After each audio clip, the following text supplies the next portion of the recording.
what I found is after all these recent advances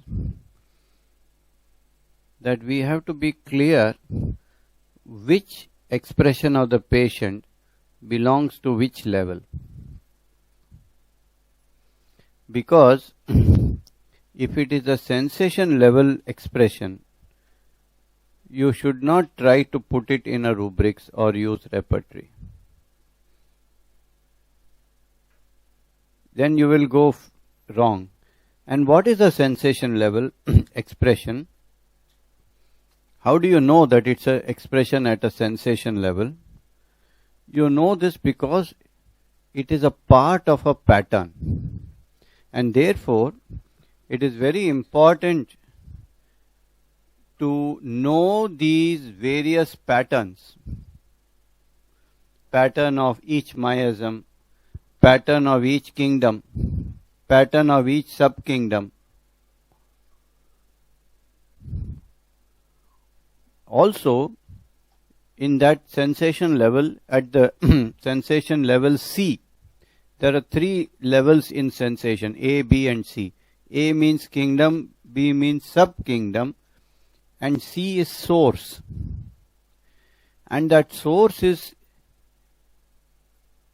expressed in very, very unique ways. Unbelievably unique.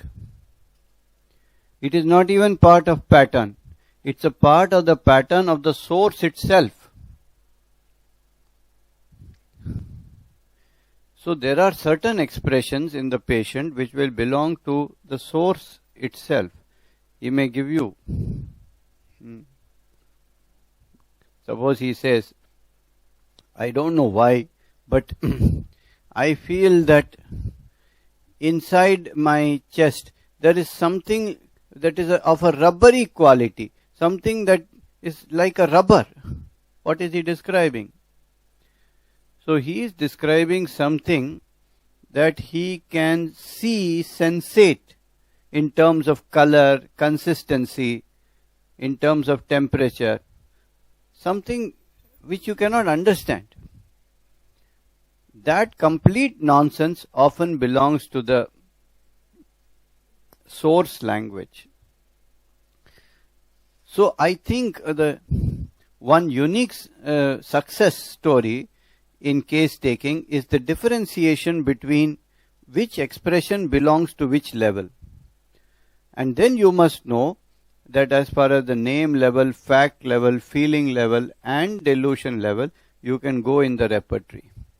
But the moment you cross to the sensation and source level, you have to go to the kingdoms, sub-kingdoms and source. And then you bring all this thing together. And how do you know also that something belongs to sensation level?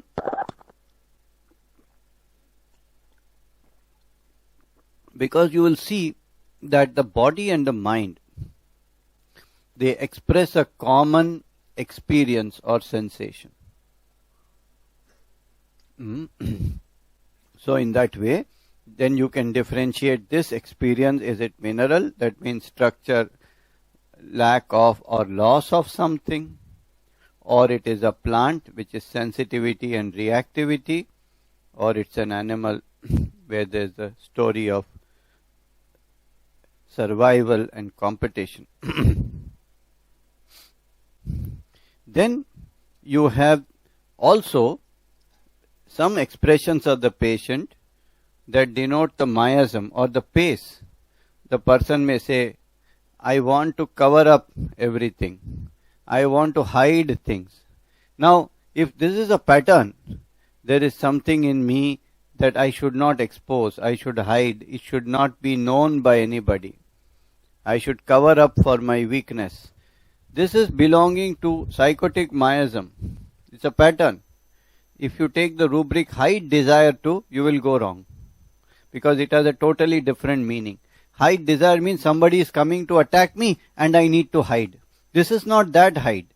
This is that people should not see my weakness. That's a different hide. I have to cover up for my deficiency. So we have to understand what the patient is saying. Is it a miasmatic expression? Is it a symptomatic expression? It's very, very important to make this difference. Okay. Also, this level concept helps us to choose the potency later on, because not only you have to select the remedy, but you also have to select the proper potency. So knowing at which level the patient is in his daily life helps you in two ways. The first way is to select the potency later on, but initially it helps you in case taking, because the level at which the patient is usually the best level to begin your case taking. And that is the level that is going to be the clearest.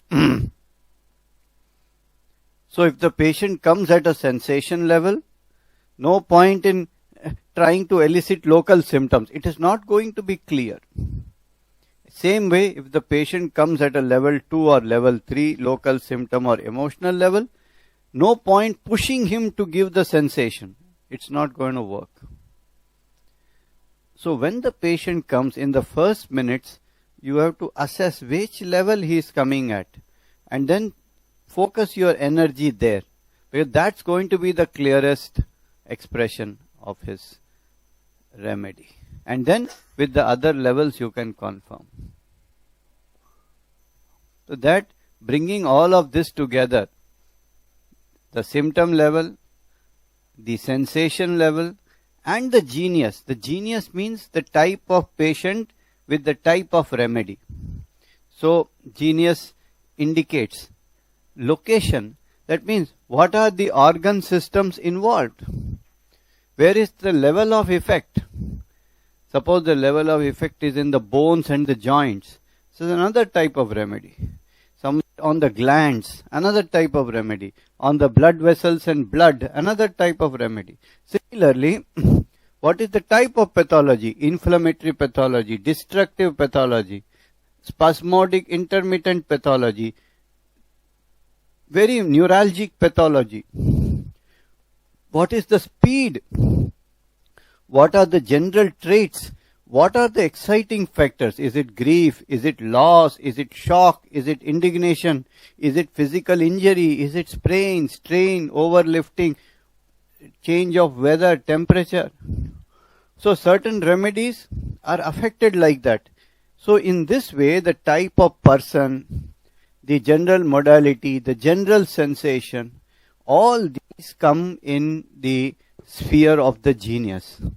So ultimately, my dear friends, when you select a remedy, the genius of that patient must match the genius of the remedy. This is where our people make huge mistakes.